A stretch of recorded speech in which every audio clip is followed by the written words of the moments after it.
Death is inevitable. One can only avoid defeat. Xin Zhao. When you look to the men of Demacia, you can find a lot they would die for. A brother in arms, a sister, or a king. People you would sacrifice anything for. Those you are indebted to. Those people you would call a friend. But what is the meaning of a sacrifice when it was never your plan in the first place? When every action you thought was heroic had a dark side you never allowed yourself to consider. For Xin Zhao, there was no time to consider the web he was caught in. The enemy has knocked him down. The temple's defenses have fallen. Yunara, the guardian, has fallen. The world beyond this temple depends on him to make a stand against the odds and rise back up. Curiosity brought him to Ionia. This was never supposed to be the end. He has been a Demacian for decades. Why would he die in Ionia? He was shown the end of it all. Sire! He is a man of Demacian ideals, but more than that, he represents the pinnacle of Demacian defense as the right hand of King Jarvan III. Despite him being in Ionia, despite him being born in Ionia, Demacia will always be behind his spear. That's why he charges forward. This is the story of the death of Xin Zhao. But where did it all begin? On a ship roughly 30 years ago, the ship was named Viscero, a simple Ionian fishing boat. The crew was mostly aging fishermen and young boys, one of them being a young Xin Zhao, a cabin boy. The crew came from the coastal settlement of Raikon, a small fishing village on the southern tip of the island of Jiyun. Xin Zhao's life was peaceful, helping the elders with whatever they needed. Life was simple, until the marauders came in the red and black ships. On that day, the Viscero had sailed too far into the foreign waters and met the might of Noxus. They did not stand a chance. A pair of privateer ships from Noxus chased down the smaller vessel, and as their commander stepped aboard, he claimed the Viscero and its crew as his rightful property. They were mostly aging fishermen, unfit for military service. The young boy stood up and fought with such ferocity that it would define the rest of his life in every possible aspect. This is really the death of his innocence. He just killed his first man with a mop handle. His entire livelihood was spent in a pre-war Ionia, where peace and harmony were core to the land itself. Now he's just proven to a warlord that he's a natural-born fighter. We don't know exactly how old he was here, but it's no doubt the end of his childhood.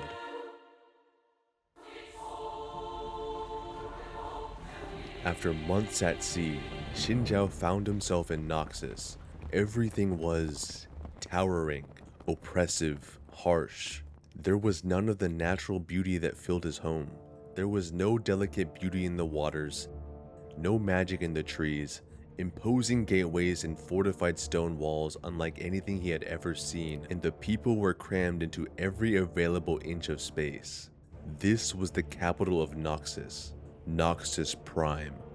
The boy from Raikon now stood in the shadow of the immortal bastion.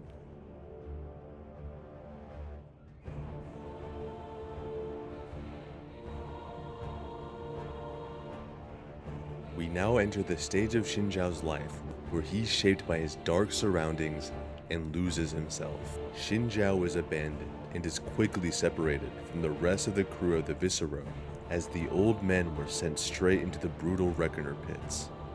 Only Xin Zhao and another young man by the name of Bo Yang remained on the streets of Noxus. This is Noxus, where your worth is determined by what you can do and by who you serve. For the two boys, it was a matter of survival. Xin Zhao had to join in the service of the man that had captured them, and Bo Yang followed. Xin Zhao did what he needed to do to survive. He did things he wasn't proud of to get the attention of those in power. They recognized his strength and offered him a better life in the fighting pits. It was a better life, with meals served on plates, where his strength would be celebrated. Having nothing to lose, the young Xin Zhao accepted and shed his ragged clothing for crude armor, and entered the reckoning pits for the first time. Bo Yang followed. To Xinjiao, this was truly a strange form of entertainment. Mighty warriors, known by even mightier titles, fighting each other before ravenous crowds, cheering for displays of skill and swordsmanship. As often as they cheered for blood, the boys got lost in the spectacle. They built names for themselves. They were forced to forsake their peaceful origins and pick up weapons to become what are essentially gladiators. The reckoner was named Viscero. By now, Xinjiao was gone. Taking the name of the ship was all he could do to grab on to his origins and hold on as best as he could as he fought to survive. The great Viscero, said to have never lost, known as the Reckoner before Draven was ever a thought. Master of single combat, his fights filled the seats of every arena and the pockets of his sponsors. Unfortunately, the Empire as a whole entered a time of desperation. Hostile nations approached and influenced rebellion along the Noxian frontier. The Empire was in dire need for soldiers. They recruited prisoners, mercenaries, and even bought out the arenas. Viscero was sold to the front lines of the Noxian military. Viscero had fought for over a decade in the arena, and now he was boarding a ship heading west. They were making their way to the coastal fortress of Kalstead, and Bo Yang followed. They were known as soldiers of misfortune, ragtag groups of fighters, sent to deal with missions unworthy of a veteran Noxian warband. Viscero had no say in the matter. His fame afforded him no comforts. His entire life in Noxus had been transactional, no ideals to fight for, other than victory meant survival and defeat meant death. They reached the shores of Kalstead, and as the transports landed, they met their enemy. They were clad in silver armor and gold trim, with vivid blue capes that contrasted the wooden fortifications that lined the shore. It was the Demacian army. Their ranks weren't as deep as a Noxian army, but their formation appeared invincible, especially compared to the untrained Reckoners. Viscero took up his spear and charged alongside this Noxian force, and met them the only way he knew how, with the tip of his spear. The Demacian elite fell around him by the dozen, as he proved he was worth more than single combat. He truly is a fighter like no other, certainly like no other he had come with. Outside the mound Viscero fought on, the other Noxians did not fare so well. They were not meant to fight an organized force, and they were cut down systematically. Again, he found himself lost in combat. Where others deserted, he held his ground. Was this finally something worth fighting for? A sense of never backing down? Was the only thing worth fighting for the fight itself? Is this the cost of survival? Or was this a final attempt at finding meaning in life? Eventually, Viscero was surrounded by the dauntless vanguard. He was exhausted and welcomed his execution, but was instead captured and taken prisoner. Bo Yang, his lifelong friend, could not follow. He died on the shores of Kalstead. Viscero's last tie to Ionia. Viscero, the last man standing. The next day, the prisoner wakes to the sound of horns and a hot meal. As the guards revel in the presence of the famous Reckoner, Viscero thinks back on his life and wonders if he has any family left in this world. What is there to miss? What is there to fight to? A new beginning. He was dressed in a Demacian tunic and sent to a tent where he recognizes Noxians who survived the battle the same as him. These men fought and killed Demacians just the day before, and now they walk around fed and well tended to. He himself was sat down and treated by a healer who told him of King Jarvan III, who had decreed that all prisoners be taken care of and granted the opportunity to begin anew and find peace. He looks down at the floor with his hands folded. As a fighter, he could always find a place back in the arena.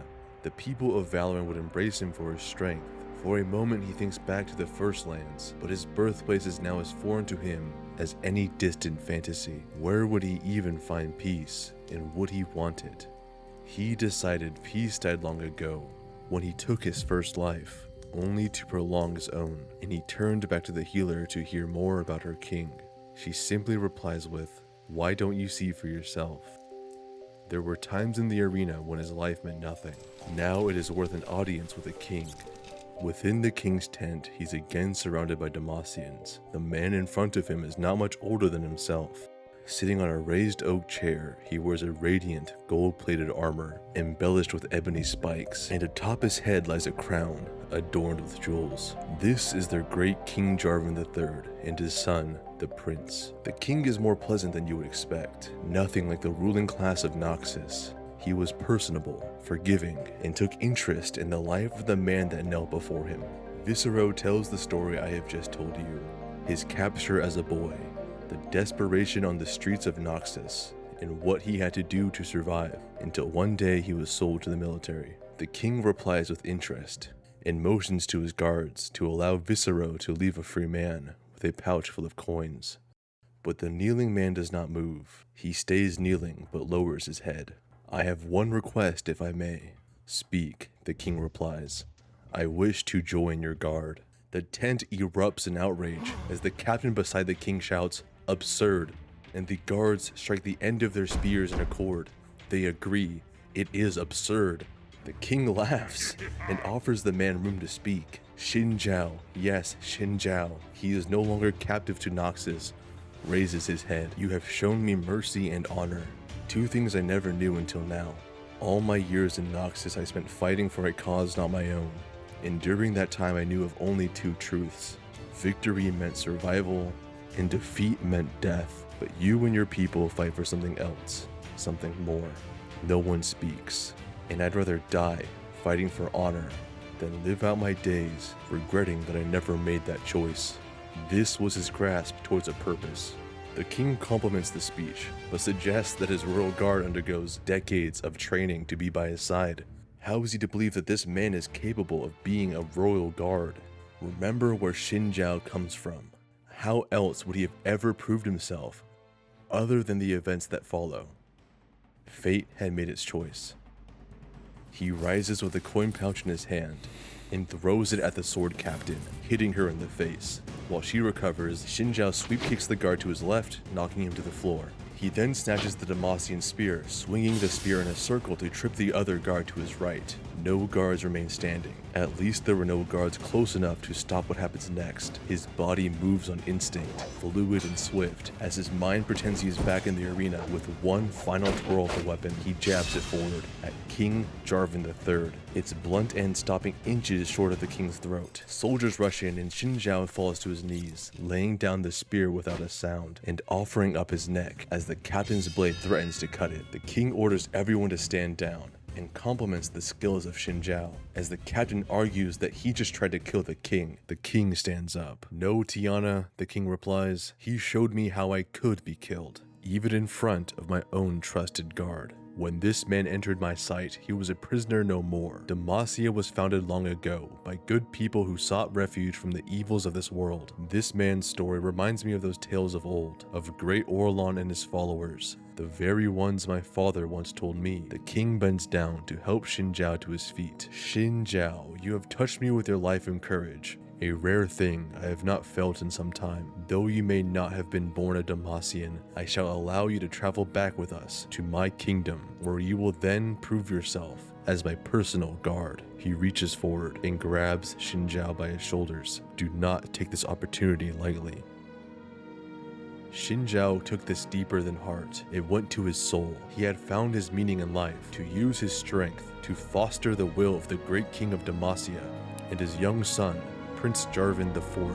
In the decades that followed, Xin Zhao proved his loyalty time and again. As seneschal of the royal household, he became bodyguard and advisor not only to his friend and master King Jarvan, but to his son as well, who would one day inherit the crown. Never once has he faltered in his commitment to the kingdom and its ideals. In life in Demacia was good, but destiny, as always, is cruelly cyclical. What began with a fight for survival would end with one. 1,000 battles mean nothing, only the last one matters. Xin Zhao. Death is inevitable. One can only avoid defeat. Remember that quote? But for now, Xin Zhao is surrounded by life. He is a creature of habit, rising before dawn to enjoy the peace and tranquility of the royal gardens. A world is outside these walls, but all of the world might as well be 1,000 miles away, for it does not disturb the gentle swaying of the trees. He is at peace. Xin Zhao gazes east, looking towards the sunrise. Or maybe he's trying to remember his homeland. He's been away for over 30 years at this point. It's just unfortunate that the first true sense of home he would be offered is simply a thread, a seed, planted by the enemy, that when unraveled and when grown would lead straight to his demise. A spirit blossom had sprouted in the gardens of Demacia. This should be impossible. He must find out why. We jump to Xin Zhao sailing to Ionia. On his travels, he hears of magic rising across the land, a possible explanation for the Spirit Blossom. He arrives in Ionia during the Spirit Blossom Festival. And as he talks among others, Master Kennen of the Kinku Order approaches Xin Zhao, seeming to know more than he allows to be spoken openly. Xin Zhao takes in his surroundings. I could not find any record of this ever having happened before, and so I wondered. Does the bloom come from within the tree, or from within you, a child of the First Lands? Just so. My liege Lord Jarvan insisted that I take one of the royal ships and find the answer for myself. Now I see this is all part of something much larger. Perhaps it will be enough just to plant it here, in Ionian soil. Let this be its home. Are we still talking about the tree? There is a sense of belonging within him, a call to venture forward. Master Kennen, where do these stairs lead? Nowhere in particular. Why not see for yourself? At the end of those stairs, he feels a presence, but does not let it linger.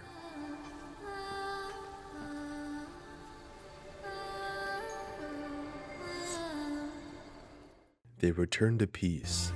And so, expect not the petal to float alone across the meadow, for we must be the wind that carries it. But does the wind not also...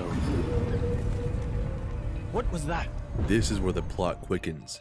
That explosion saw the appearance of demons towards the coast, and the release of the Shrine Maiden Yunara, someone Xin Zhao thought was purely myth. But here she was, and here she stood before him. Yunara was said to be a hero in a war against demonic powers centuries ago, where she gave up her freedom to ensure this evil never returned. There's no time for explanations or pleasantries. There are demonkin to fight.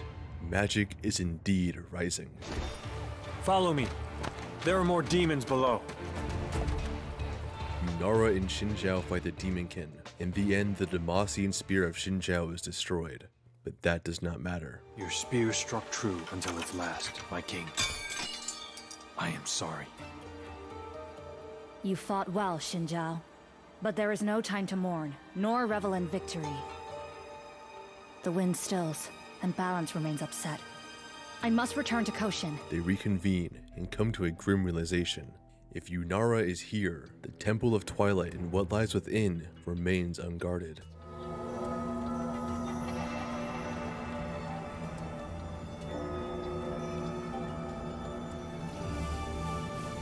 The Temple of Twilight. How? No one should know of its existence.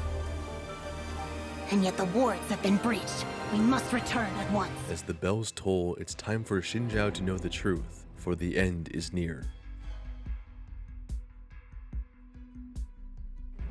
On his way towards danger, Xin Zhao saw visions of his home, his duty, his prince, Jarvan IV, in ruins. He turns to Master Kennen and demands the truth of what is really going on here.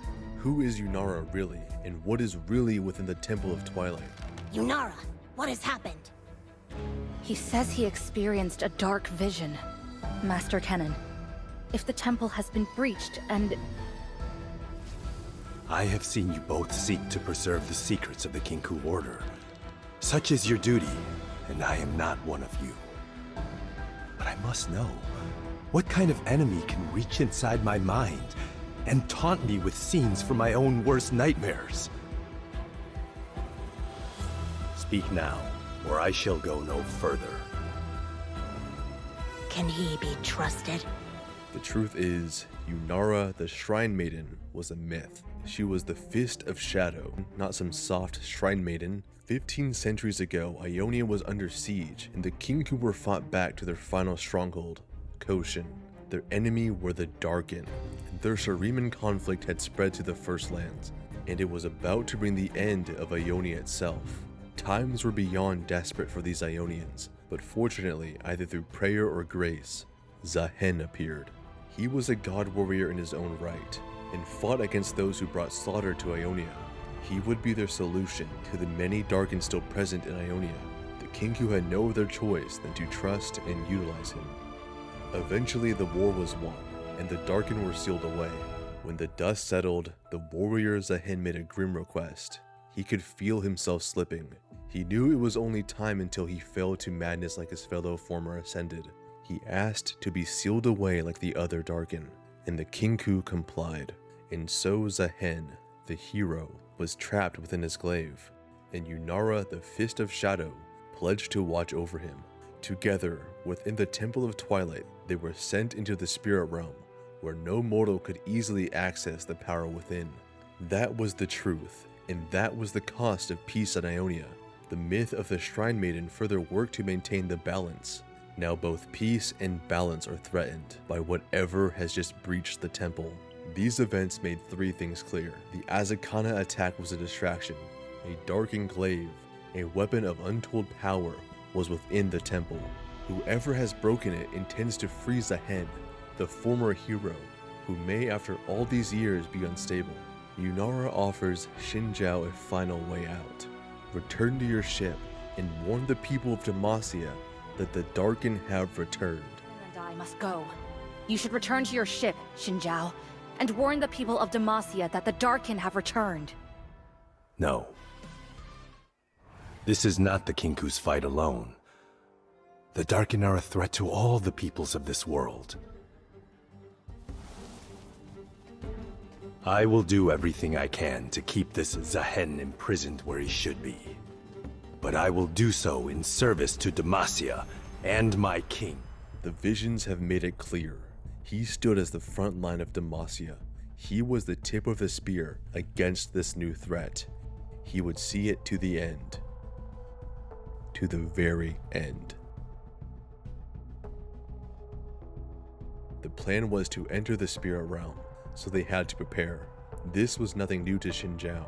He had prepared for countless fights in the arena, in many battles in the name of King Jarvan III. His spear was repaired, and they prepared to encounter what are known as the Trials of Twilight. These trials are a test that protects the temple from those who don't understand the consequences of wielding the power within, and to see if their spirits are strong and honorable alongside their intentions. The portal is opened, and Xinjiao and Yunara leap through, and Bo Yang appears. Welcome to the Trials of Twilight, the final test of Xinjiao's life, to determine for one final time who he is. No, it cannot be. He landed on the Viscero, the ship of his youth, and is met with his childhood friend, Bo Yang. But he's not a boy. He appears as a reckoner, both men out of their own time. Xinjiao is locked in a fight with a man he hasn't seen for decades, pleading with the ghost of his past, pleading with his brother. Bo Yang, why? I have no quarrel with you. We were like brothers. We met on this very ship. I did not choose this fight, Xinjiao. I am only here because deep down, there is something you know you have yet to face. In a break in the fight, the truth of Viscero is revealed, both the ship and the reckoner. Xinjiao's childhood act of defiance had caused the death of the crew of the Viscero. The old men, the deckhands, were sent to die as a direct consequence for his killing of Enoxian, where Xinjiao went on to become the great Viscero, a hero, an idol. Those around him were left to Yet die. you went on to become the great Viscero, winning the crowd's adoration with each new victory. And I followed you to the very end, all the way to Kalstead. The fate of Bo Yang was no different, as you know. He died on the shores of Kalstead. The apparition of Bo Yang begins to fail, and Xin Zhao rushes to his side. I am here, my friend. I am with you. Though I never wanted to see this place again. Pray this time will be the last. Tell me, Xin Zhao, was it worth it? In all the battles you have fought, the lives you have ended, do you truly believe you made the world a better place? Or would more good have been done by choosing not to fight at all? His final words, ask Xin Zhao if his defiance was worth it, was picking up that mop stick worth all that followed. The death of Viscero, and the death of the very man he's holding. The eternal regret of all he has done in the arena. For a moment he's alone again, on the shores of Kalstead, where he thought Viscero had been left behind. But he remained haunted, remembering that he needed to survive. But what was the cost of that survival? What were the consequences of his defiance? That was the truth of the vision, and Xin Zhao sat in that truth. Maybe it would have been best not to fight.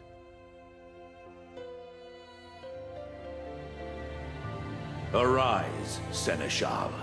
He's broken from that thought by a new vision. King Jarvan III. King Jarvan, you... It is sire or my liege lord. We have become far too lax in protocol of late. Of course, my liege lord. Forgive me. But this is different. This is not the friend he has known for decades.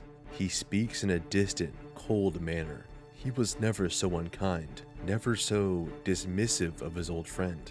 There was a darkness present, and it rose behind King Jarvan. Sire! He now sits in a sense of failure. Had he failed the one thing he was tasked to do? Have I failed? More than you can possibly know. Oh, by the winged protectors. You are... Yes. Xin Zhao was faced with what only could be the Darkin themselves. How does it feel, Seneschal? The noble lad you swore to protect, now a mere vessel.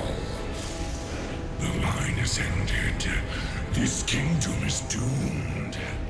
The Darkin rises and gloats about the death of the young prince as a Darkin blade beckons to Xin Zhao, asking to be wielded.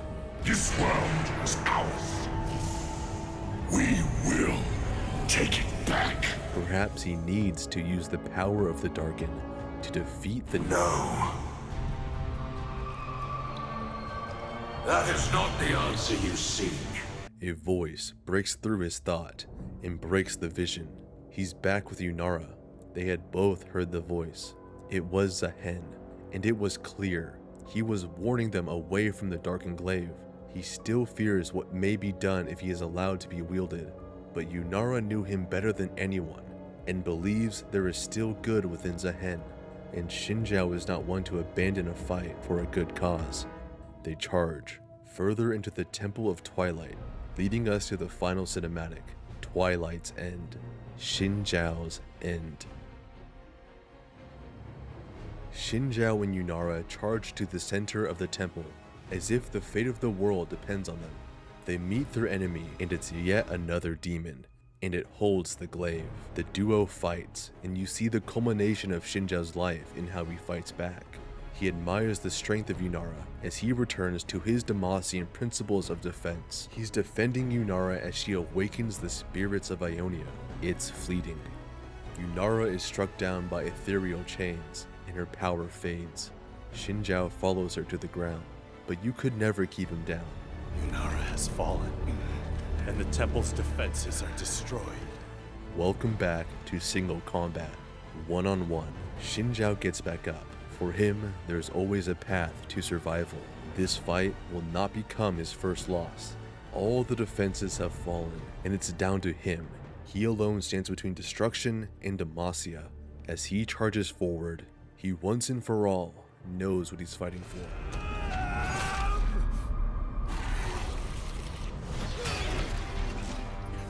There is no one left. Xin Zhao is dying, and there's no one left to stand against the darkness. He knows what he's dying for. Xin Zhao has just made contact with a darkened weapon, an invitation for the being within to take control of his body. Xin Zhao is willing, but is Zehen? They meet within an ethereal realm of white.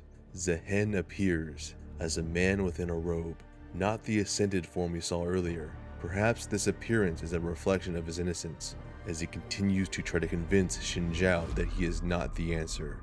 This was the lesson of Bo Yang's death.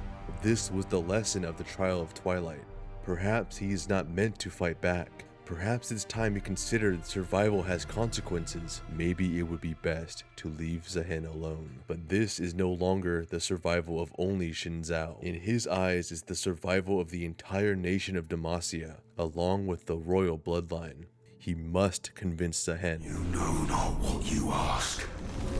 I know exactly what I ask. Better take a host on his own terms, rather than leave it in the hands of the enemy. Xin Zhao begins to show signs of cracking. He's dying. Zehen does not believe Xin Zhao understands the nature of the gods he's looking to tap into. Zehen knows this is a one-way trip for Xin Zhao. No one returns from beyond the veil, beyond darkened possession. Sacrificed everything to save this world once. Let me do the same. I cannot hold him. Xin Zhao is dying. This is a plea to a god to allow him to make a sacrifice in the name of not only Demacia, but for the ideals the nation stands on. Redemption. Once long ago he was a prisoner that sat before a king. Now he's a man fading before a god. Both times offering all that he is to serve a greater purpose. This was enough to move the god to accept his grim sacrifice. Zehen looks to the mortal with eyes full of pity and sorrow as he fades to petals. Xin Zhao has given his life over one final time and has become the host for the dark enclave Zehen. We are left with a solemn question about a man who has won countless battles, all of which led him to this moment. Did the last one matter? He was overall puppeted towards this fate in a way that made this conclusion near inevitable. If you knew anything about Xin Zhao, you would know that the moment he felt Demacia and the Jarvans were at risk, then his only mission would be the elimination of that threat. He was brought to Ionia, tempted with his homeland, but reminded of the crown he served. In the end, I do hope it was more than that for Xin Zhao. I hope he found a sense of himself back in his homeland. If we are to say goodbye to Xin Zhao, I hope there's a part of his character that died for redemption. I hope there's a part of him that understood that this time choosing to fight for survival was the right choice and would redeem his actions in the eyes of old friends and the new ones. From Ionia to Noxus to Demacia, back to Ionia, then to the spirit realm, and then within the darkened weapon, where it seems Xin Zhao truly met his end. By now, the new comic is released, and it's clear that at least part of the narrative will be about him and his time in Demacia, and Yunara learning about that, and maybe hinting at where Zehen went to. That should be interesting. More lore videos to come. Thank you.